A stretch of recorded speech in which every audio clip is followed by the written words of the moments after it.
ಎಲ್ಲರೂ ನಮಸ್ಕಾರ. ದಿನಾಂಕ 19/10/2025 ಜರುಗಲಿರುವ ಬೆಳಗಾವಿ ಜಿಲ್ಲಾ ಕೇಂದ್ರ ಸಹಕಾರ ಬ್ಯಾಂಕಿನ ಚುನಾವಣೆಗೆ ಒಟ್ಟು 676 ಅರ್ಹ ಮತದಾರರು ಮತದಾನವನ್ನು ಮಾಡಲಿದ್ದಾರೆ. ಸಮಯ ಬೆಳಗ್ಗೆ 9 ರಿಂದ 4 ಗಂಟೆ ಇರುತ್ತದೆ.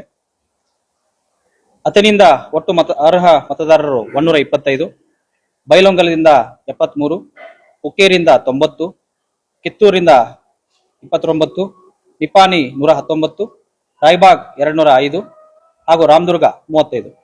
ಒಟ್ಟು 676 ಮತದಾರರು ಮತದಾನವನ್ನ ಮಾಡಲಿದ್ದಾರೆ. ಈ ಮತದಾನ ಕೇಂದ್ರವು B society BK model high school camp ಬೆಳಗಾವಿಯಲ್ಲಿ ಜರುಗಲಿದ್ದು, ಈ ಏನು ಚುನಾವಣೆ ಸ್ಥಳದಲ್ಲಿ ಸೂಕ್ತ ಭದ್ರತಾ ವ್ಯವಸ್ಥೆಯನ್ನು ನಾವು ಈಗಾಗಲೇ ಮಾಡ್ಕೊಂಡಿದ್ದೀವಿ.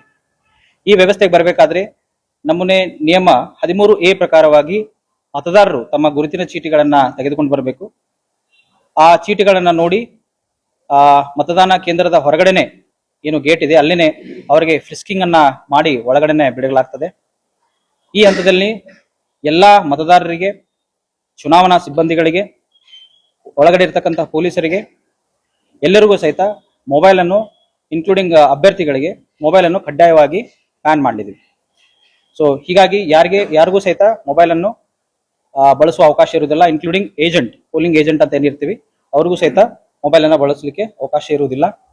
ಹಾಗೂ ಮತದಾರರು ಯಾವುದೇ ರೀತಿ ಪೆನ್ನು, ಪೆನ್ಸಿಲು ಈ ರೀತಿ ಯಾವುದೇ ವಸ್ತುಗಳನ್ನು ತರಲಿಕ್ಕೆ ಅವಕಾಶ ಇರುವುದಿಲ್ಲ. ಸೊ ಇದು ಫ್ರಿಸ್ಕಿಂಗ್ ಬಹಳ ಅಚ್ಚುಕಟ್ಟಾಗಿ ನಿಯಮಾನುಸಾರ ಮಾಡ್ತೀವಿ.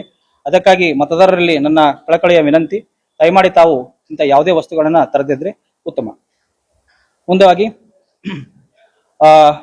ಯಾರ್ಯಾರ ಸಿಬ್ಬಂದಿಗಳಿಗೆ ಅವಕಾಶ ಇರ್ತದೆ ಅಂತಂದ್ರೆ, ಅಭ್ಯರ್ಥಿಗಳು, ಚುನಾವಣಾ ಏಜೆಂಟರು, ಅಧಿಕೃತವಾಗಿ ಪಾಸನ್ನ ಪಡೆದಂತ ಮಾಧ್ಯಮದವರು ಹಾಗೂ ನಮ್ಮ ಚುನಾವಣಾ ಸಿಬ್ಬಂದಿಯವರು.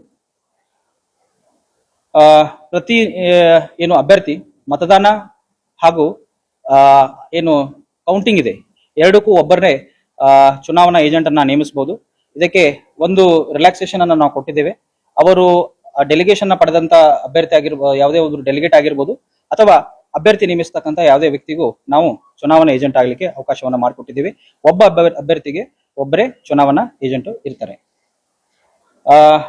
ಎಲ್ಲ ಏನು ಚುನಾವಣಾ ಸಿಬ್ಬಂದಿಗಳಾಗಿರ್ಬೋದು, ಮಾಧ್ಯಮ ಮಿತ್ರರಿರ್ಬೋದು, ಅಭ್ಯರ್ಥಿಗಳಿರ್ಬೋದು, ರಿಟರ್ನಿಂಗ್ ಅಧಿಕಾರಿ ಇರ್ಬೋದು, ಹಾಗೂ ಇನ್ನಿತರ ಯಾರ್ಯಾರು ಒಳಗಡೆ ಇರ್ತಾರೆ ಅವ್ರಿಗೆ ಸಪರೇಟ್ ಆಗಿ ಬ್ಯಾಡ್ಜ್ಗಳ ವ್ಯವಸ್ಥೆಯನ್ನು ನಾವು ಮಾಡ್ಕೊಂಡಿದ್ದೀವಿ. ಸೊ ಇದು ನಮ್ಮ ಒಟ್ಟು ನಿಯಮಾನುಸಾರವಾಗಿ ನಾವು ಮಾಡ್ಕೊಂಡಿದ್ದೀವಿ. ಮುಂದುವರೆದು ಮತದಾನ ಕೇಂದ್ರದಲ್ಲಿ 7 ಮತದಾನ ಕೇಂದ್ರಗಳಿದ್ದಾವೆ. ಆ 7 ಕೇಂದ್ರಗಳಲ್ಲಿ CCTV ಕ್ಯಾಮೆರಾಗಳ ವ್ಯವಸ್ಥೆಯನ್ನು ನಾವು ಮಾಡ್ಕೊಂಡಿದ್ದೇವೆ.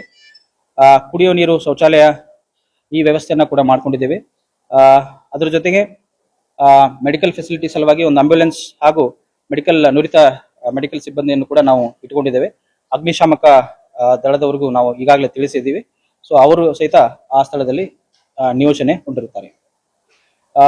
ಒಂದು ವಿಶೇಷ ಸೂಚನೆ ಏನಂತಂದ್ರೆ, ಅಭ್ಯರ್ಥಿಗಳು ಸಪರೇಟ್ ಆಗಿ ಕೊಠಡಿಯನ್ನ ಮಾಡಲಾಗಿದೆ ಹಾಗೂ ಮಾಧ್ಯಮದವರಿಗೂ ಸಹಿತ ಸಪರೇಟ್ ಆಗಿ ಒಂದು ಕೊಠಡಿಯನ್ನ ಮಾಡಲಾಗಿದೆ.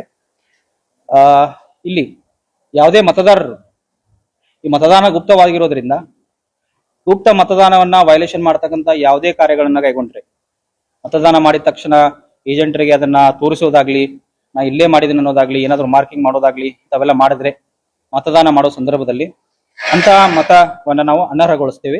ಅದಕ್ಕೋಸ್ಕರ ಈ ರೀತಿ ಮಾಡದೆ ಎಲ್ಲ ಗುಪ್ತ ಮತದಾನಕ್ಕೆ ಸಹಕರಿಸಬೇಕಂತ ಹೇಳಿ ನಾನು ನನ್ನ ಮತದಾನ ಬಾಂಧವರಲ್ಲಿ ಕಳಕಳಿಯಾಗಿ ಕೇಳ್ಕೊಳ್ತೀನಿ. ಒಟ್ಟು ಈ ಚುನಾವಣೆ ಕಾರ್ಯಕ್ಕಾಗಿ ಒಟ್ಟು 33 ಸಿಬ್ಬಂದಿಗಳನ್ನ ನಾವು ನಿಯೋಜನೆ ಮಾಡ್ಕೊಂಡಿದ್ದೀವಿ. ಅವರಿಗೆ ದಿನಾಂಕ 17/10/2025 ಟ್ರೈನಿಂಗ್ ಕೂಡ ಕೊಟ್ಟಿದ್ದೇವೆ. ಆಮೇಲೆ ಅವರಿಗೆ ಅವಶ್ಯಕತೆ ಬಿದ್ದಂತಹ ಕೌಂಟಿಂಗ್ ಮತ್ತೆ ಎಲ್ಲ ಟ್ರೈನಿಂಗ್ಸ್ ಕೂಡ ನಾವು ಮಾಡ್ಕೊಂಡಿದ್ದೀವಿ. ಈ ಪೋಲಿಂಗ್ ಏನು ಸ್ಟೇಷನ್ ಇದೆ ನಮ್ದು ಮತದಾನ ಕೇಂದ್ರದ ಸುತ್ತ 100 ಮೀಟರ್ ಒಳಗಡೆ ಯಾವುದೇ ರೀತಿಯ ಚುನಾವಣಾ ನಿಯಮ ಬಾಹಿರವಾದ ಕೆಲಸಗಳನ್ನ ಮಾಡುವಂತಿಲ್ಲ. ಸೊ ಈ ನಿಟ್ಟಿನಲ್ಲಿ ನಮಗೆ ಅವಕಾಶ ಏನು ನಿಯಮಾವಳಿಗಳ ಪ್ರಕಾರ ಏನು ಅವಕಾಶ ಇದೆ ಅವೆಲ್ಲವನ್ನ ನಾವು ಸಿದ್ಧತೆನ ಮಾಡ್ಕೊಂಡಿದ್ದೀವಿ. ಮುಂದುವರಿದು ಯಾವ್ಯಾವ ಅಭ್ಯರ್ಥಿಗಳು ಚುನಾವಣೆ ನಂತರ ಕೌಂಟಿಂಗ್ ಆದ ತಕ್ಷಣ ನಾವು ಚುನಾಯಿತರಾಗಿದ್ದಾರೆ ಅಂತ ಹೇಳಿ ಘೋಷಣೆ ಮಾಡ್ತೀವಿ, ಅವರಿಗೆ ಪ್ರಮಾಣ ಪತ್ರವನ್ನ ಅವತ್ತೇ ಇಶ್ಯೂ ಮಾಡ್ತೀವಿ. ಯಾವ್ಯಾವ ಮತಕ್ಷೇತ್ರಗಳ ರಿಸಲ್ಟ್ ಅನ್ನು ನಾವು ಅನೌನ್ಸ್ ಮಾಡ್ತೇವೆ. ಅವರು ತಮ್ಮ ಜೊತೆಗೆ ಅಭ್ಯರ್ಥಿಯ ಜೊತೆಗೆ 5 ಜನ ತಮ್ಮ ಬೆಂಬಲಿಗರೊಂದಿಗೆ ಬಂದು ಪ್ರಮಾಣ ಪತ್ರವನ್ನ ಸ್ವೀಕಾರ ಅದೇ ದಿವಸ ಕೌಂಟಿಂಗ್ ಆದ ತಕ್ಷಣ ಪಡೆಯಬಹುದು. ಯಾವ ಮತಕ್ಷೇತ್ರಗಳಿಗೆ ನಾವು ಏನು ಕೌಂಟಿಂಗ್ ಅನ್ನ ಮಾಡಿ ಅವ್ರದ್ದು ರಿಸಲ್ಟ್ ಅನ್ನ ಘೋಷಣೆ ಮಾಡ್ತೇವೆ, ಅವರು ಅವತ್ತೇ ಪ್ರಮಾಣ ಪತ್ರವನ್ನ ಪಡೆದುಕೊಳ್ಬಹುದು. ಈ